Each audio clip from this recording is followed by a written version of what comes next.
चलिए, जैसा कि हम लोग पहले वीडियो में हम लोग जान चुके हैं, परमाणु संख्या जान गए हैं, परमाणु द्रव्यमान जान गए हैं, संकेत जान गए हैं और तत्वों का नाम जान गए हैं। ठीक है, और आज हम लोग जानेंगे इलेक्ट्रॉनिक विन्यास क्या है, और इसके बाद हम लोग जानेंगे कि कौन सा तत्व कौन सा वर्ग में रहता है और कौन सा आवर्त में रहता है और कौन सा ब्लॉक का तत्व है। ये सब हम आज इलेक्ट्रॉनिक विन्यास के माध्यम से सीखेंगे। ठीक है, तो चलिए भाई देखते हैं। हम लोग जैसे भी पढ़ चुके हैं पहले से, हाइड्रोजन H से हुआ, हाइड्रोजन पढ़ चुके थे, हीलियम He ही मीन सुबह होता है, हीलियम He2 हो गया, लिथियम Li से Li3 हो गया। ये सब पहले से पिस तक पढ़ चुके हैं। ठीक है ना, और आज हम लोग इलेक्ट्रॉनिक विन्यास जानेंगे। इलेक्ट्रॉनिक विन्यास कहते किसको है, तो जरा समझिएगा। यानी इलेक्ट्रॉनों को, माने किसी भी तत्व के या किसी परमाणु के इलेक्ट्रॉनों को किसी कक्षा या सेल में सजाने की प्रक्रिया क्या कहलाती है, इलेक्ट्रॉनिक विन्यास कहलाती है। यानी कि जैसे में हाइड्रोजन हो गया, इसके पास एक इलेक्ट्रॉन है, और इलेक्ट्रॉनिक विन्यास दो तरीके से सजा सकते हैं। ये हो गया 2, ये 2 हो गया, 2, 8, 8 और 18, यानी कि 2, 8, 8, 18 में भी सजा सकते हैं। लेकिन आगे चल करके ये सूत्र बदल जाती है। ठीक ना, जैसे में हाइड्रोजन हो गया, तो हाइड्रोजन का क्या होता है, हाइड्रोजन के पास एक इलेक्ट्रॉन है और ये इलेक्ट्रॉन को दर्शा रहा है कि ये पहला कक्षा है, ये कक्षा को भी दर्शाता है, यानी कि कक्षा यानी कि पहला कक्षा है, ये दूसरा कक्षा है, ये तीसरा है और यह है चौथा कक्षा है। ठीक ना, यानी सेल बोल सकते हैं, कक्षा या सेल, समझ गए हो। यानी अंग्रेजी में इंग्लिश में बोलेंगे सेल और हिंदी में बोलेंगे कक्षा।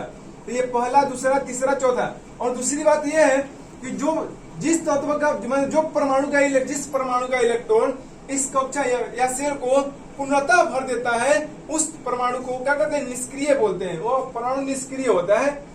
जैसे में हाइड्रोजन का हो गया, ये समझ लीजिए, ये हाइड्रोजन का इलेक्ट्रॉन है, एक है। यानी कि जैसे जो परमाणु संख्या याद की है ना, यानी कि किसी भी दुनिया के किसी भी परमाणु में इलेक्ट्रॉन और प्रोटॉन की संख्या समान होती है। क्या होती है, इलेक्ट्रॉन और प्रोटॉनों की संख्या समान होती है। और जो परमाणु संख्या होता है प्रोटॉनों की संख्या दर्शाता है, और प्रोटॉन जो होते हैं इलेक्ट्रॉन के बराबर होते हैं। इसलिए परमाणु संख्या जो है वो इलेक्ट्रॉनों की संख्या बताती है।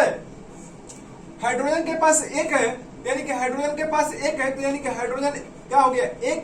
यानी इसका इलेक्ट्रॉनिक विन्यास बनाएंगे तो केवल एक लिखा जाएगा। ठीक है ना, क्योंकि इसके पास पहला कक्षा में एक ही इलेक्ट्रॉन है, पहला कक्षा में एक ही के पास बनेंगे। और हीलियम He हो गया, इसके पास 2 इलेक्ट्रॉन है। कितने इलेक्ट्रॉन है, 2 इलेक्ट्रॉन है। ये संकेत समझ लीजिए कि ये इलेक्ट्रॉन है, और इलेक्ट्रॉन पर ऋण आवेशित चार्ज होता है, माइनस चार्ज होता है। इलेक्ट्रॉन पर माइनस चार्ज होता है। ठीक है, यानी ऋण आवेशित कण है। हीलियम के पास है 2, यानी कि पहला कक्षा को ये पूरा भर देगा, ये पूरा भर देगा। और हीलियम भर दिया पूरा, यानी कि ये एक निष्क्रिय गैस है। कौन सा गैस है, तो निष्क्रिय गैस है। इसी प्रकार से हम लेते हैं लिथियम Li, इसके पास 3 इलेक्ट्रॉन है। और यह जब इलेक्ट्रॉनिक विन्यास बनाते हैं, तो इलेक्ट्रॉनिक विन्यास बनाएंगे तो पहले कक्षा में 2 भर देगा, 2 भरने के बाद एक इलेक्ट्रॉन बचेगा तो दूसरे कक्षा में डालेगा, ये इसके पास पहुंचेगा। ठीक ना, और लेते हैं बेरिलियम Be, यानी कि इसमें 4 इलेक्ट्रॉन होते हैं। इन इलेक्ट्रॉनों को पहले में 2 डालेंगे और दूसरे में 2। किसी को कंफ्यूजन हो रही होगी कि ऐसा एक में 2 एक में 4, अरे 2 कह लिए कर, एक ही जगह 4 लिख दीजिए ना। अरे भैया एक ही जगह 4 कैसे होगा, इसका क्षमता है 2 इलेक्ट्रॉन रख सकता है, अधिक से अधिक 2 इलेक्ट्रॉन रख सकता है, इससे ज्यादा नहीं। कम दे दीजिए ठीक है, लेकिन इससे ज्यादा कीजिएगा दिक्कत हो जाएगा। मान लीजिए एक आदमी है, एक व्यक्ति है, अरे भैया एक व्यक्ति है, मान लीजिए इसके पास है 50 केजी क्षमता ले जाने की, अधिक से अधिक 50 केजी, और रख दीजिए 60 केजी तक। क्या हो जाएगा, चपा के मुझे नहीं जाएगा, हो ना मुझेगा। कहिए कि ना एक हम 80 किलो वजन रखेंगे तो क्या हो जाएगा, अधिकतम क्षमता है 50 केजी है, ज्यादा नहीं है, और रख दीजिए 80 केजी तक। क्या होगा, चपा के 3 लकड़ी पे भगवान के प्यारा बन जाएगा, ना बन जाएगा हो। यानी कि कहेगा ये हमारा कि अधिक से अधिक 50 केजी दीजिएगा, अब कम से कम 1 किलो दे दो लेके चलेंगे। उसी प्रकार से ये इलेक्ट्रॉन है। अगर इलेक्ट्रॉनिक जो कक्षा या सेल है ना, अधिकतम क्षमता इसका पहला कक्षा का है, पहला कक्षा का अधिकतम क्षमता है कि 2 इलेक्ट्रॉन रख सकता है, इससे ज्यादा इलेक्ट्रॉन नहीं रख सकता है। ठीक ना, और कम से कम 1 और रख सकता है, कोई दिक्कत नहीं है। इसका अधिकतम क्षमता है दूसरे कक्षा का कि 2 इलेक्ट्रॉन रख सके, और अधिक से अधिक कम से कम 1 और अधिक से अधिक 8 इलेक्ट्रॉन रख सके। समझ गए हो? दूसरा कक्षा में अधिक से अधिक 8 इलेक्ट्रॉन और कम से कम 1। जिसे मान लीजिए कि आप ही का क्षमता है, आप ही की क्षमता है 10 केजी, खूब से खूब ले जाने का 10 केजी क्षमता है, ठीक है ना? उठाने का कोई चीज चाहे कपार पर रख दी 10 केजी आप लेके जा सकते हैं, उससे ज्यादा नहीं लेकर जा सकते हैं। आप 20 केजी रख देंगे तो क्या हो जाएगा? वो वही में चपा जाएगा। एक उदाहरण के तौर पर जैसे मान लीजिए कि जब 50 केजी 100 केजी लिए है ना, उसी तरह से समझो। आगे बढ़ते हैं तो उसी प्रकार से इसके पास क्या 4 इलेक्ट्रॉन था।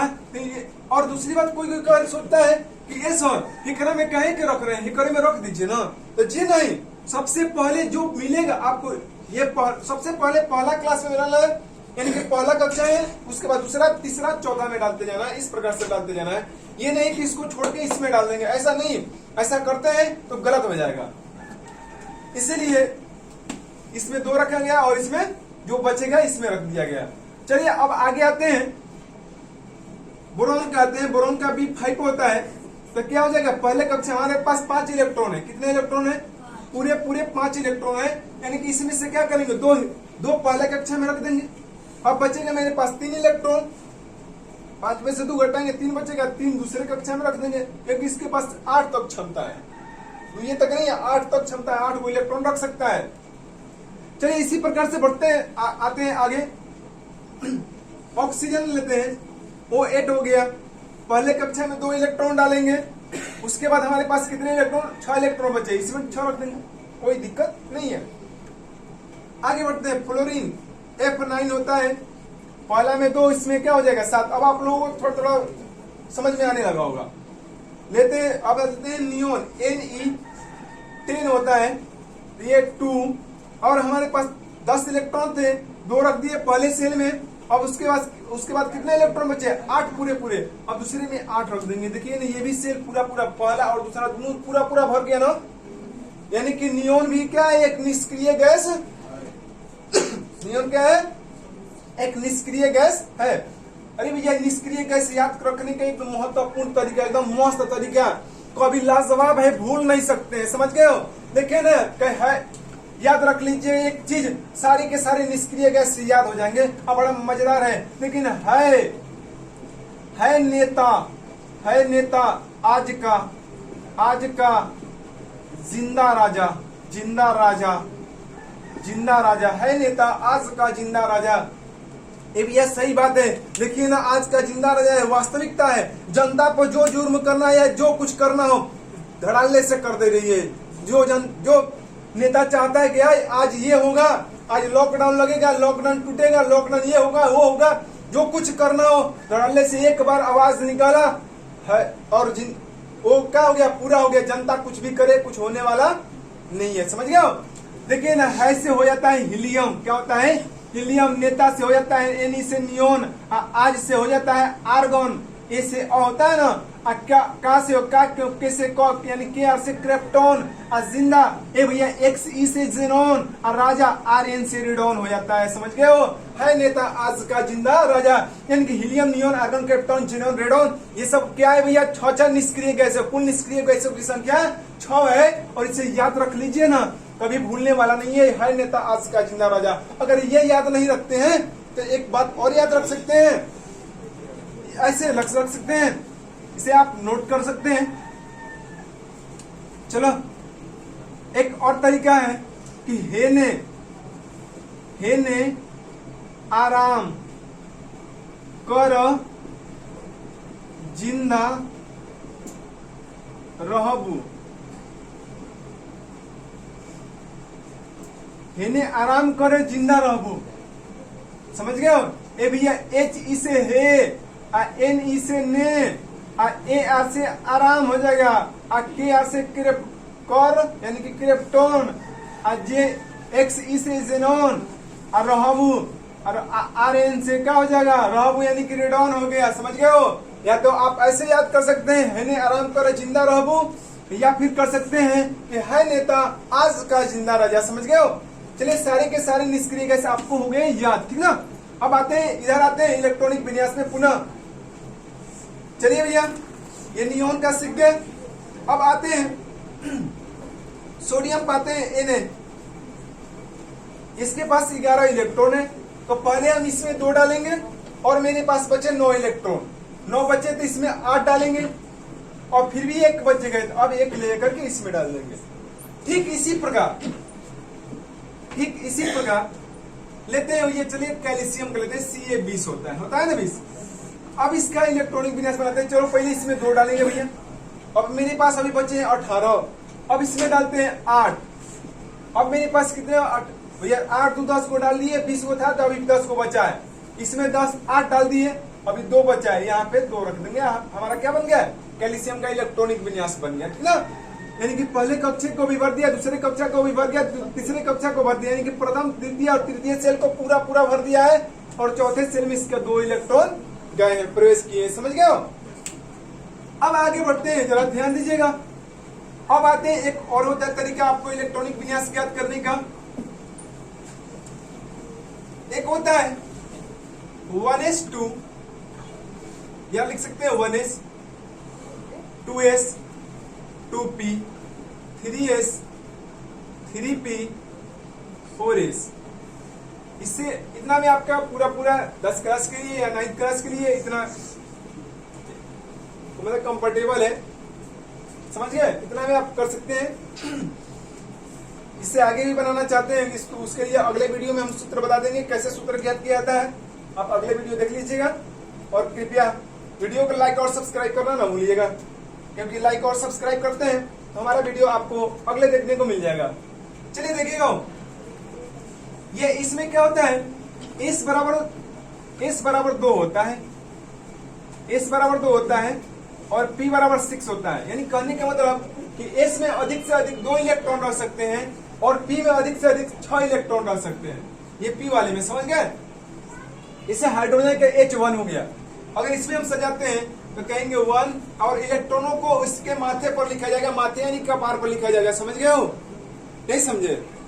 यानी कि इलेक्ट्रॉन इसके बोझ है, क्या है, बोझ है। तो बोझा क्या गुण में लेके चला जाता है, ये भैया बोझा कपार पर लेके चला जाएगा, बोझा गुण में बांध जाएगा तो कैसे चलिएगा, हो चला जाएगा क्या, नहीं चला जाएगा ना, बड़ा गड़बड़ेशन हो जाएगा ना। ए भैया, यानी कि एक इलेक्ट्रॉन इनका कपार पर कई गो बोझा हो, एक बोझा रख दिए ना। इससे आगे बढ़ेंगे क्या, ए भैया ये हाइड्रोजन का क्या है, इलेक्ट्रॉनिक विन्यास, एक इलेक्ट्रॉन इसको रख दिए, दे दिए, ठीक ना। अब उसी प्रकार से लेते हैं हीलियम के He, 2 होता है, 2 इलेक्ट्रॉन, यानी कि 1s के कपार पर कई गो बोझा रखेंगे, हो 2 बोझा रख देंगे। इनका जो s है ना, इनका 2 गो बोझा ले जाने की क्षमता है, बेसी क्षमता वैसे रख दीजिएगा, क्या हो जाएंगे, कहानी खत्म। ये भैया लिथियम Li3 होता है, ये भैया 1s3 लिखने का, दबा के मुंह जाएंगे ना, मेरा मुंह है ना, नहीं है, जिंदा रखना है ना। तो ये भैया जिंदा रखने के लिए केवल क्या रखेंगे, हो 2 इलेक्ट्रॉन का पार पेंग करना, अरे 6 को रखिएगा, क्या हो 2 इलेक्ट्रॉन ना, 2 इलेक्ट्रॉन जब रखिएगा तो 1 इलेक्ट्रॉन तो बच गया भैया, तो एगो क्या 2s के कपार पे ना, 2s के कपार पे एगो रख देंगे इलेक्ट्रॉन, बोझ है ना, वो तो बोझ है तो कपार पर रहेगा ना भैया। चलिए, यानी कि ये लिथियम का भी हमारा इलेक्ट्रॉनिक विन्यास बन गया है। अब उसी प्रकार से आते हैं, कोई दूसरा लेते हैं, चलिए कार्बन कहते हैं C6 होता है भैया, यानी कि 1s2, 2s2 और फिर बन जाएगा 2p4 हो जाएगा। ये सही है, गलत है, ये 4 नहीं हो सकता है, क्योंकि मेरे पास 6 गो बोझा है, इनके कपार पर 2 गो रख दिए, इनके कपार पर 2 गो रख दिए, 4 गो रख दिए, अब बचा कई गो, 2 ही गो बचा ना, इनके कपार पर कई गो होगा, 2 गो होगा ना। यानी कि हमारा इलेक्ट्रॉनिक विन्यास बन चुका है। और उसी प्रकार से आगे बढ़ते हैं, जो जिसका मन करे आप इसी प्रकार से ज्ञात कर सकते हैं, ठीक ना। अब आते हैं, लीजिए ना, सोडियम लेते हैं Na, सोडियम लेते हैं Na 11, 1s2, क्योंकि S के पास 2 को क्षमता ले जाने के बताया गया है यहाँ पे, और जो P है अधिक से अधिक 6 को बोझा ले जा सकता है, कोई दिक्कत नहीं उसका। 2s 2 2p, हमारे पास 11 को इलेक्ट्रॉन थे, 4 को इलेक्ट्रॉन सजा दिए हैं, मेरे पास 7 इलेक्ट्रॉन बचे हैं, इसके पास 6 क्षमता है। फिर आएगा 3s, एक इलेक्ट्रॉन और बचे, एक इलेक्ट्रॉन इस पर सजा दिए। उसी प्रकार से आगे बढ़ते बढ़ते अगर आते हैं कैल्शियम के, Ca20 होता है, 1s2, 2s2, 2p6, 3s2 हो गया। तो अब क्या करेंगे, इसके बाद आता है 3p, 6 4 10 10 2 12, 12 6 18 हो जाएगा, और 4s 2 18 2 20 हो गया आपका। इस प्रकार से इलेक्ट्रॉनिक विन्यास हम लोग क्या कर सकते हैं, आसानी पूर्वक बना सकते हैं, कोई डाउट नहीं होगी, कोई दिक्कत नहीं होगी। समझ गए हो? ठीक है, आज के लिए इतना ही पर समाप्त करते हैं, और अगले वीडियो में हम लोग जानेंगे ये कौन सा ब्लॉक के अंतर्गत आता है, कौन सा वर्ग के अंतर्गत आता है, और कौन सा आवर्त के अंतर्गत आता है। यानी कि ये कार्बन जो है, अरे कैल्शियम जो है एस ब्लॉक का तत्व है, देखिए ना, सोडियम है एस ब्लॉक का है, कॉपर पी ब्लॉक, अरे कार्बन पी ब्लॉक का है, ये एस ब्लॉक का, ये भी एस ब्लॉक का। लेकिन हम लोग अगले वीडियो में जानेंगे कि ये कौन सा वर्ग और कौन सा आवर्त के अंतर्गत आता है। इसे वर्ग और आवर्त के बात किया जाए, देखिए जैसे ये इसमें हो गया, ये क्या है, इसमें पूरे 7 वर्ग होते हैं। कितने वर्ग होते हैं? 7 वर्ग होते हैं। अरे 7 आवर्त होते हैं, 1 2 3 4 5 6 7 गो आवर्त हो गए। और वर्गों की संख्या इस प्रकार से होती है, 1 2 3 4 5 6 7 8 9 10, ये सब वर्ग है, ये सब वर्ग है, ठीक है। ये सब जो है वर्ग है, यानी कि वर्ग, यहां से यहां तक वर्गों की संख्या होती है 18, और आवर्तों की संख्या ये वाली 7 होती है। तो कल कौन सा आवर्त में आते हैं, कौन सा वर्ग में आते हैं, ये सब कल हम लोग आसानी पूर्वक जानेंगे, ठीक ना। ठीक है, आज के लिए समापन में बढ़ते हैं।